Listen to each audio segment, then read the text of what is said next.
Screaming here. I got a private student coming in a little later, came into the gym a little early today. Figured I'd give you guys another video, something to watch, maybe teach you something hopefully. So, we've talked about the 8 angles before, and the 8 angles in eskrima are essentially the same 8 angles that are in almost every form of fighting. Traditionally they'll teach you 1, 2, 3, 4, 5, 6, 7, and 8. I do it a little different, you know. I do the flow so that you can keep flowing through it to get your mobility up, your kinesthetic awareness, proprioception, these types of things that are really important when you're moving something around your body and when you're trying to move around in an environment. But breaking from just the stick for a little bit, we'll talk about knives. The same 8 angles that I'm going to use with that stick are the same 8 angles I'm going to use with this knife. Now, the difference is, of course, with the stick, I have reach. I have length to it. A knife, I have to obviously be closer. So, practicing your angles with your stick will get them down. But when you want to translate that into using a knife, you have to make that pattern smaller. Think of it almost as a box. Right? I have this big old box target on somebody. With a stick, it's easier to hit, right? I have big, broad movements. With a knife, I need smaller ones. Why? Because one of the primary parts of eskrima is to defang the snake, to get control of your opponent's weapon, or to get it away from them, or to destroy the limb so that they can't use a weapon.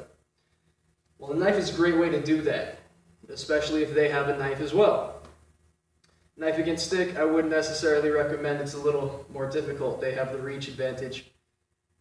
Probably best to have a stick with you if you've got the opportunity. But when it comes to knives, especially because they are so dangerous, a knife is always active. A knife is active in every direction, right? The blade is always live. The blade is always sharp. It can always do harm. It can do harm in 2 ways, right? Cuts or stabs. Both will do damage, just in different ways. We'll talk about that in the future.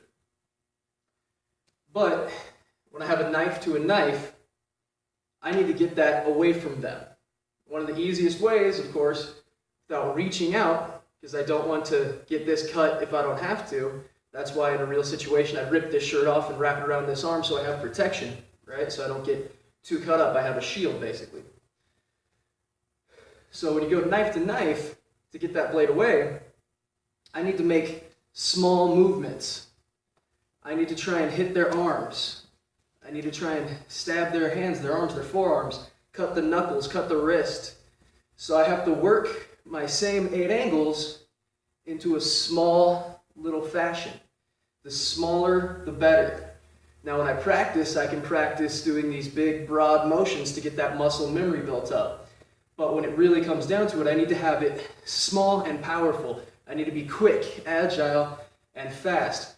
That's true if you're trying to defang the snake and attack their weapons hand, attack the aggression as opposed to the aggressor, right? Because we have the aggression, which is the knife and the arm holding it, and then we have the aggressor, which is the person wielding it.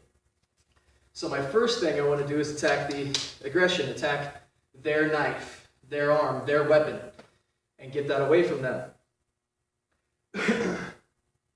When I do that, obviously I can either end the confrontation right there, or if it's the right type of scenario, I can end them right there. So you have to know the difference between the two. Is it a time to walk away? Is it a time to fight for your life? But that's personal discretion. I can't tell you what the situation is. So when working those, practice your big broad motions with your stick.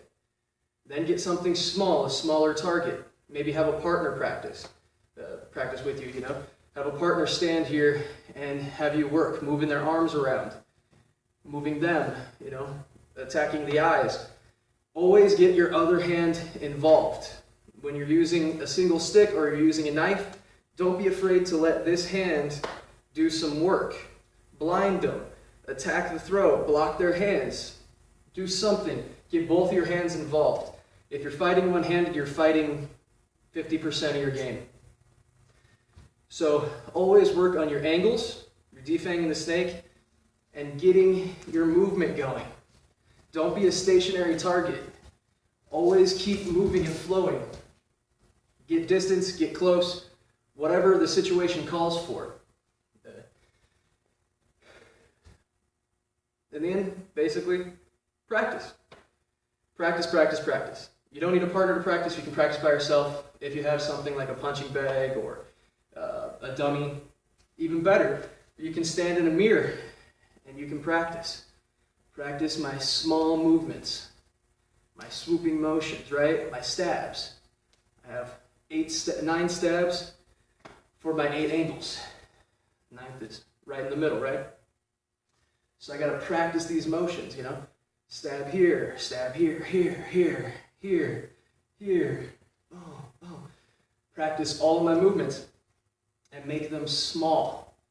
Make them so that whenever I need, if I get into a situation where somebody's coming at me with some form of force, a bladed instrument, impact instrument, ice pick, anything that's sharp, anything that can do harm to me, if I have this and I work my angles and my defanging the snake, my movement, then I should be good to go.